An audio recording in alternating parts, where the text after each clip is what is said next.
Hai guys, welcome to channel NSID. Di video kali ini akan masuki chapter 2 yang berjudul Silent Line. Siapa yang ditemui oleh Sora dan lainnya di Haddonfield? Dan tantangan game apa yang akan diterima oleh mereka? Oke, dan begitu berikut pembahasan Light Novel No Game No Life Volume 10 Part 2. Sekarang, Sora, Shiro, Jibril, dan Tilfrik telah sampai di Haddonfield yang letaknya berada di 10.000 meter di bawah permukaan tanah. Dan sekarang mereka turun ke permukaan dan melihat sumber cahaya menyilaukannya tak terhitung jumlahnya berkilauan di dalam kegelapan. Sora yang melihat pilar cahaya menyinari seluruh kota bertanya ke Jibril, apa yang membuat itu bisa bersinar? Jibril menjawab itu adalah api dari Aldous Oken yang bernama Holy Forge. Dan juga ras kurcaci adalah salah satu ras yang penciptanya masih hidup dan masih tinggal bersama mereka. Menurut Sora, Haddonfield tampak seperti steampunk, namun itu tidak seperti yang dia bayangkan di sebuah fiksi ilmiah. Jibril yang mendengar perkataan dari Sora mengatakan bahwasannya peradaban ras kurcaci terbilang paling maju di dunia Discworld saat ini. Namun meski begitu, dalam hal lain masih lebih maju di dunia lama Sora. Oleh karena itu, peradaban ras kurcaci sangat mekanis itu berkembang pesat, tapi secara ilmiah tidak demikian. Faktanya, ras kurcaci adalah ras yang paling jauh dari ilmu sains. Maju secara mekanis, maju secara saintis. Apa bedanya? Sora dan Shiro saling bertukar pandangan dan tidak begitu paham dengan perkataan Jibril sebelumnya. Tapi Jibril hanya tersenyum dan berpamitan dengan mereka karena ingin menjemput Kurami dan Vi yang masih berada di Elkia. Jadi saat ini yang tersisa adalah Sora, Shiro, dan Til yang terlihat sedang kesal sambil memperbaiki palunya yang rusak. Beberapa saat kemudian, di saat Sora dan Shiro Til berjalan di sekitar kota Haddonfield, muncul Jibril yang bersama dengan Kurami dan Vi di sampingnya. Til tampak ketakutan ketika melihat Vi yang menunjukkan niat membunuhnya. Dia yang telah memperbaiki palunya seketika itu mengeluarkan mantra untuk melindungi dirinya. Sambil tersenyum, Vi mengumumkan pembantaian Til yang akan segera terjadi. Tilfrik yang justru menjadi lebih takut merangkak ke rok Shiro dan gemetar ketakutan. Di samping itu, Jibril menyampaikan kedatangannya ke Sora dan Sora juga menyambutnya kembali. Pada awalnya, Kurami dan Vi berpikir jika mereka akan mati bila menghirup udara bawah tanah sama selama 6 jam. Jadi kesepakatan telah dibuat yang dimana Jibril akan kembali menjemput Kurami dan Vi setelah mereka sampai di Haddonfield. Di samping itu, Kurami menyuruh Vi untuk tidak menakuti Tilfrik. Namun Vi justru mengabaikannya dan menunjukkan wajah dengan penuh haus darah. Sora, Shiro, dan Kurami yang melihat perseteruan antara Til dan Vi meminta beberapa penjelasan dari Jibril. Jibril memberitahu sambil menuju ke arah pusat cahaya di kota yang tidak lain adalah api dari Aldous Oken. Para kurcaci percaya bahwa segala sesuatu adalah untuk dihancurkan, sehingga ras kurcaci dapat membangun ulang dunia. Vi yang menambahkan perkataan dari Jibril mengatakan, selama perang besar, ras kurcaci membuat lingkungan sekitarnya menjadi hancur, dan bahkan membuat tempat tinggal ras elf musnah, dan buat mereka semua mati. Sora dan Shiro akhirnya mengerti, meski begitu selama perang besar, tidak hanya ras kurcaci yang membuat lingkungan hancur, namun ras elf juga ikut menghancurkan lingkungan dalam skala planet di perang besar sebelumnya. Jadi sepantasnya Vi tidak menyalahkan semuanya pada Tilfrik. Tapi pada kata-kata Jibril berikutnya mengatakan, pada dasarnya perseteruan kedua ras tersebut sudah terlama terjadi, bahkan sebelum perang besar. Sebagai contohnya, para elf membantai para kurcaci karena menghancurkan hutan mereka. Begitu pula ras kurcaci membantai para elf untuk mendapat permata yang terdapat di tubuh ras elf. Mendengar semua penjelasan ini, Sora hanya menghela nafas. Dia menyerah dan memutuskan untuk mengabaikan perseteruan antara Vi dan Tilfrik dan meminta Tilfrik untuk membawa mereka ke pelanggan yang telah memesan obatnya. Saat ini, mata Sora hanya tertuju pada kurcaci yang sibuk di sekitar kota. Lebih tepatnya, hanya garis kurcaci yang terlihat.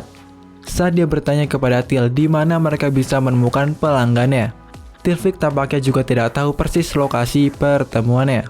Karena Til tidak begitu tahu lokasinya, dia hanya bisa mengantar mereka ke Chieftain Hall dan sementara waktu menunggu kemunculan kepala suku ras kurcaci.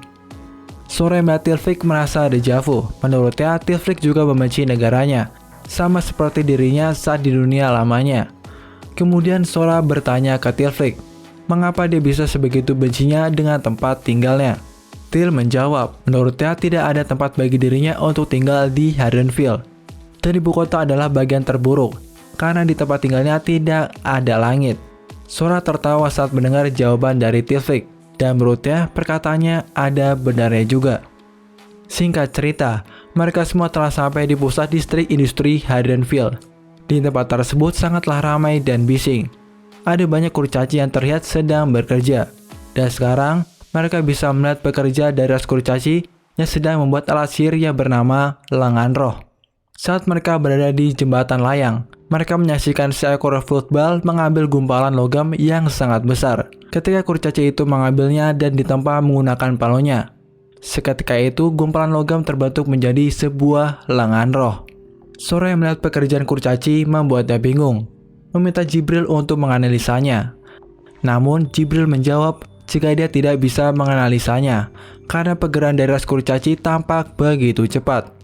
Kemudian Til memberitahu ke Sora bahwa benda yang berada di tangan football merupakan salah satu contoh dari lengan roh.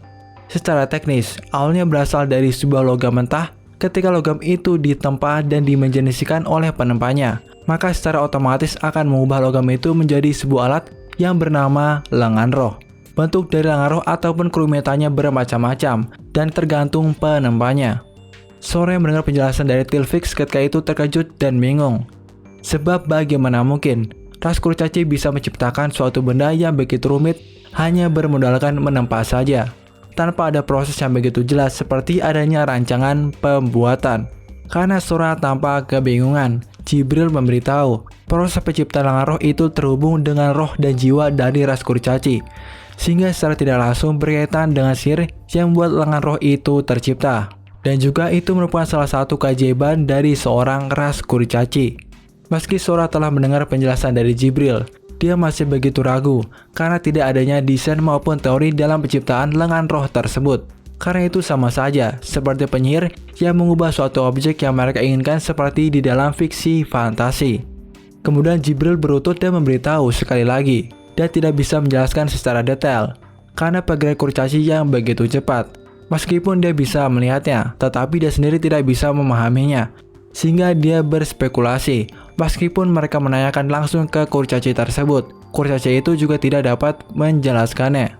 Sora hanya bisa membuat kesimpulan saat Shiro yang di sampingnya terlihat berjongkok dan mencoba menghitung sesuatu yang tidak jelas. Jadi Jibril mengatakan, pada dasarnya para kurcaci yang diciptakan oleh Auken yang merupakan dewa bengkel sama seperti ras Fulgel yang diciptakan oleh dewa perang untuk berperang. Bagaimanapun juga, ras Fulgel bisa bertaruh dengan baik, dan begitu ras kurcaci juga diciptakan dan diberikan sebuah bakat untuk bisa menempa dengan baik untuk bisa membuat apapun. Sora dan Shiro menelan ludah saat jawaban itu meluncur ke tenggorokan mereka. Jadi singkatnya, ras kurcaci bisa menciptakan sebuah alat hanya bermodalkan imajinasi mereka, dan itu akan tercipta secara spontan. Dan mereka membangun sebuah peradaban dari inspirasi dan tidak membutuhkan sebuah teori. Setelah akhirnya mendapatkan gambaran besarnya, Sora dan Shiro saling memandang dan mengangguk dalam-dalam. Jika begitu, tidak ada masalah. Dan pada dasarnya ras kurcaci mendapatkan kekuatan yang overpower. Kemudian Sora dan Shiro dengan kuat berdiri dan menghilangkan kebingungan mereka. Jadi para kurcaci memiliki peradaban mekanis yang tidak berkaitan dengan fiksi ilmiah. Dan itu sama sekali bukan sains. Dan itu hanyalah fantasi. Jadi mereka baru akhirnya mengerti arti sebenarnya dari apa yang dikatakan Jibril kepada mereka sebelumnya. Setelah itu Sora dan Shiro kembali berjalan dan meninggalkan pabrik, sementara para kurcaci melanjutkan pekerjaan mereka di bawah. Sambil berjalan keluar dari distrik industri, Sora dan Shiro melihat Tilfik di depan mereka. Menurut Sora, para kurcaci mempunyai cheat crafting, tetapi ketika Til telah memperbaiki lengan roh dan subtrainnya, cara dia melakukannya bakal menentang pemahaman Sora. Seperti kecepatan yang tidak bisa diikuti oleh mata, keterampilan yang tidak bisa dijelaskan. Kemudian Sora bertanya ke Tilfik, bagaimana caranya dia bisa melakukan hal seperti itu. Tilfik menjawab jika dia sendiri sebenarnya tidak bisa membuat lengan roh dan menggunakan sihir seperti para kurcaci lainnya. Dan sejauh ini yang dia bisa lakukan hanyalah memperbaiki sebuah alat saja. Oleh sebab itu dia terlihat bukan seperti kurcaci lainnya. Bahkan dia juga tidak mempunyai rambut di badannya. Dan itu sama saja kulit tubuhnya sehalus seperti lumba-lumba. Dan dia merasa seperti kotoran lalat kecil yang kotor. Setelah mendengar jawaban dari Tilfik, Jibril memberitahu ke Sora. Sebelumnya dia bilang jika gadis kurcaci itu memiliki rambut yang lebih sedikit. Namun sebenarnya gadis kurcaci itu masih bisa memiliki rambut di badannya dan berjenggot. Meskipun begitu, gadis kurcaci pada umumnya akan mencukur jenggot mereka jika sewaktu-waktu sudah tumbuh panjang. Hal itu dilakukan agar sisa rambut yang dipotong nantinya akan digunakan sebagai bahan dasar pembuatan lengan roh. Setelah mendengar perkataan dari Jibril, Sora berpikir yang artinya seharusnya rambut di tubuh Tilfik nantinya akan tumbuh. Namun Tilfik memberitahu, selama lebih dari 70 tahun dia telah berharap demikian. Namun sampai sekarang tidak ada satupun rambut yang tumbuh di tubuhnya, kecuali di bagian rambut kepalanya. Kemudian tiba-tiba muncul seorang pria mendekati mereka, dan pria itu menyambut kedatangan mereka yang telah tiba di Haddonfield. Sekarang di hadapan Sora, ada pria yang terlihat mabuk dan memberitahu kepadanya jika pria itu merupakan paman dari Tilfik, sekaligus pemimpin dari ras kurcaci.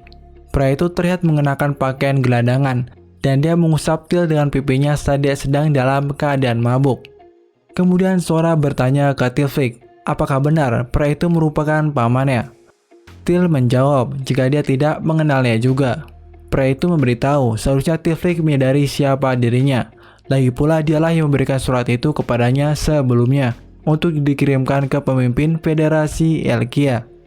Tilfik mendengar hal itu merasa heran, karena seharusnya kepala suku yang sebelumnya memberikan surat kepadanya itu berada di aula ruang administrasi. Dan juga dia tidak percaya jika ada kepala suku yang menyambut tamunya dengan pakaian lusuh dan dalam keadaan mabuk, sehingga itu membuktikan jika pria itu adalah orang asing baginya. Karena Sora ingin memastikan beberapa hal, dia bertanya ke Tilfik, seperti apa sosok pamannya. Tilfik menjawab jika dia tidak pernah kenal dengan pria lusuh dan bau busuk. Setelah itu Tilfik pergi dengan wajah cemberut sekaligus mengakui jika pria lusuh itu adalah kepala suku dan pamannya, yang artinya apa yang dikatakan sebelumnya hanyalah candaan saja. Kemudian dalam keadaan mabuk, paman Tilfik memberitahu jika mereka bisa mengadakan pertemuan dengannya di lantai 508, dan dia meminta Tilfik membawanya ke ruangannya. Sebelum paman Tilfik pergi meninggalkan mereka, Sora menanyakan namanya, dan dia menjawab nama dia adalah Vik Drafnir. Singkat cerita, mereka berada di lift yang menuju ke lantai 508 untuk menemui Vik. Melalui jendela lift, mereka melihat senjata yang pernah digunakan ras kurcaci selama perang besar sebelumnya. Til memberitahu jika senjata itu merupakan peninggalan leluhur mereka yang bernama Loni Drafnir. Kemudian Jibril menambahkan perkataan dari Tilfik. Loni Drafnir sebenarnya adalah tokoh terkenal dalam sejarah ras kurcaci, dan dia terkenal sebagai satu-satunya sosok jenius dari ras kurcaci. Dan rupanya dia adalah pemimpin ras kurcaci menjelang akhir perang besar dan pencipta pertama lengan roh. Selain itu dikatakan bahwa pria itu hampir menciptakan sebuah senjata seorang diri. Dengan kata lain, dia secara tidak langsung membuat para elf menciptakan Acacia Anse. Jadi pada dasarnya Loni merupakan salah satu penjahat yang berkontribusi pada kehancuran total dunia Disboard. Sora dan Surya melihat berbagai senjata peninggalan perang besar, menjadi pucat dan gemetar ketakutan. Menurut Sora, itu adalah bom yang bisa meledakkan benua secara tidak sengaja, dan seharusnya senjata seperti itu dibuang atau setidaknya disimpan di bawah keamanan yang ketat.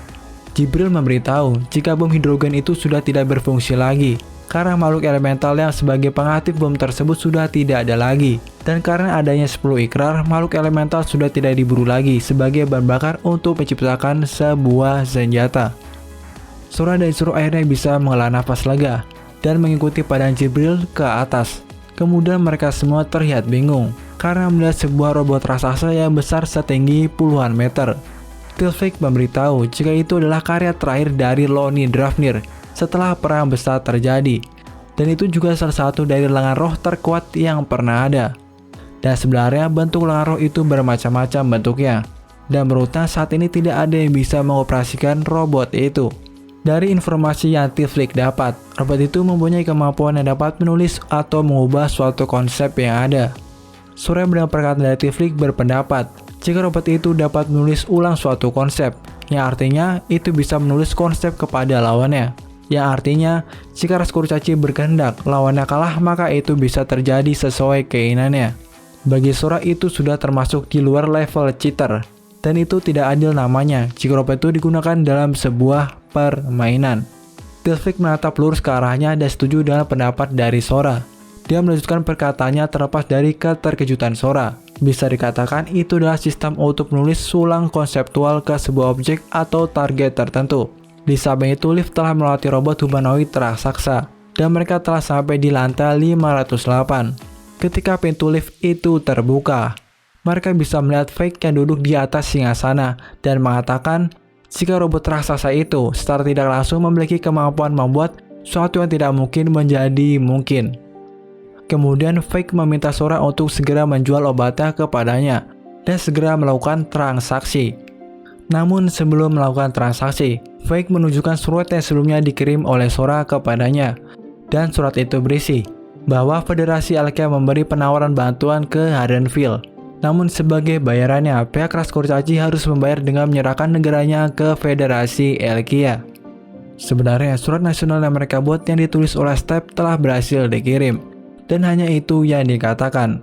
Dan begitu Sora dapat mengkonfirmasi jika Fake telah jatuh ke dalam jebakannya. Setelah menunjukkan surat itu, Fake mengkonfirmasi artinya sebagai pembayaran obat tersebut, dia harus membayar menggunakan negaranya. Sehingga dia memutuskan untuk tidak membayarnya dan meminta sebagai barang kredit untuk sementara. Hingga negosiasi bisa saling menguntungkan.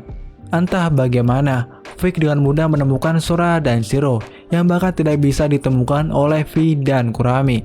Dia entah bagaimana seakan-akan telah memprediksi semua yang akan direncanakan oleh Sora dan Shiro. Kemudian Sora mengatakan jika dia tidak menawarkan kredit atau cicilan ke pelanggan baru karena tidak memberikan sebuah keuntungan. Suara perbincangan antara Sora dan Fake membuat kesadaran Kurami diliputi dengan kilas balik dari masa lalu yang dialami oleh Sora yang ia ketahui dari ingatannya. Di ingatan tersebut, dia melihat Sora yang bertemu dan Shiro untuk pertama kalinya. Mereka berdua meninggalkan kehidupan sosialnya dan lebih memilih hidup dan bermain bersama.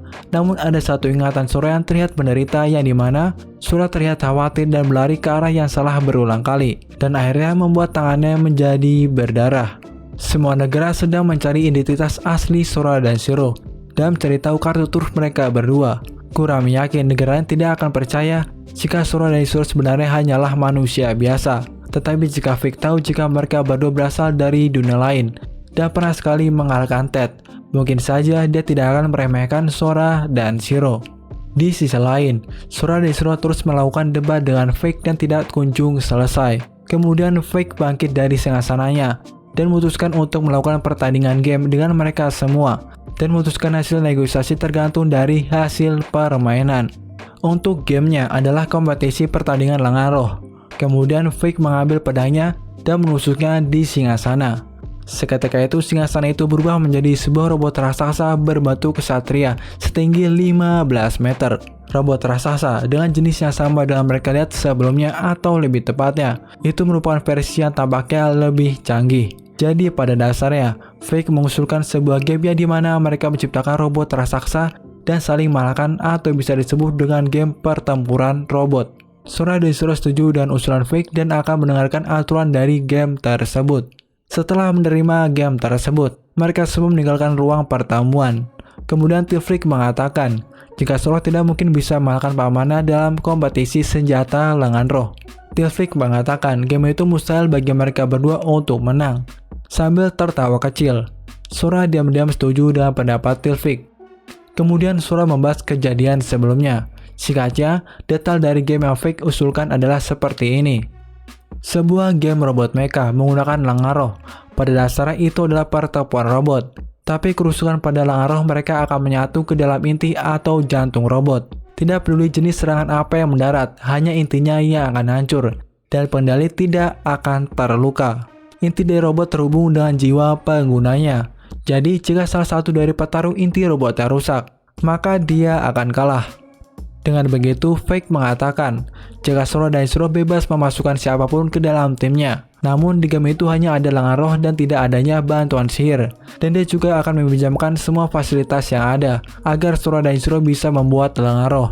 Jadi mereka berdua bisa sebebas mungkin berkreativitas. Untuk game dimulai dari merancang dan membangun mesin serta memilih pilot. Dalam arti lain, aturannya sangat simpel. mereka dapat dan bebas memilih siapa akan menjadi pilotnya dan personilnya. Aturannya terlihat sangat mudah bagi Sora dan Shiro. Namun itu karena Vic yakin jika dia akan menang, bahkan melawan Ex Machina ataupun Oldeus.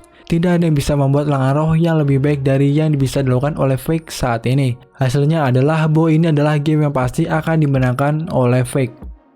Kembali dari singkat kilas balik sebelumnya, Sora menjelaskan yang baru saja terjadi di ruang pertemuan. Itu terjadi tepat setelah aturan dijelaskan dan mereka sepakat. Kemudian Sora bertanya ke Tiflik, apakah robot yang dimiliki oleh pamannya sama seperti robot yang sebelumnya mereka lihat di lift? Tiflik menjawab, memang benar jika robot milik pamannya itu sama, karena memiliki kemampuan yang dapat menulis ulang suatu konsep yang ada. Sambil melanjutkan perkataannya, Tiflik memberitahu awal mula robot itu tercipta. Pada awalnya menjelang akhir perang besar diceritakan, wanita cantik yang seksi telah jatuh cinta dengan Lonnie Drafnir. Namun masa pacarannya terbilang sangat sulit, karena dia dicintai banyak wanita saat itu. Dan sejak saat itu, para pria dan ras kurcaci tidak pernah bisa mencintai wanita tanpa dada yang besar. Sora yang mendengar cerita itu bertanya, memangnya ada gadis ras kurcaci yang memiliki dada yang besar? Tiflik menjawab, tentu saja tidak ada, karena gadis ras kurcaci itu memiliki dada yang rata. Lagi pula itu hanya sebuah legenda, tidak ada yang namanya kurcaci dengan dada yang besar.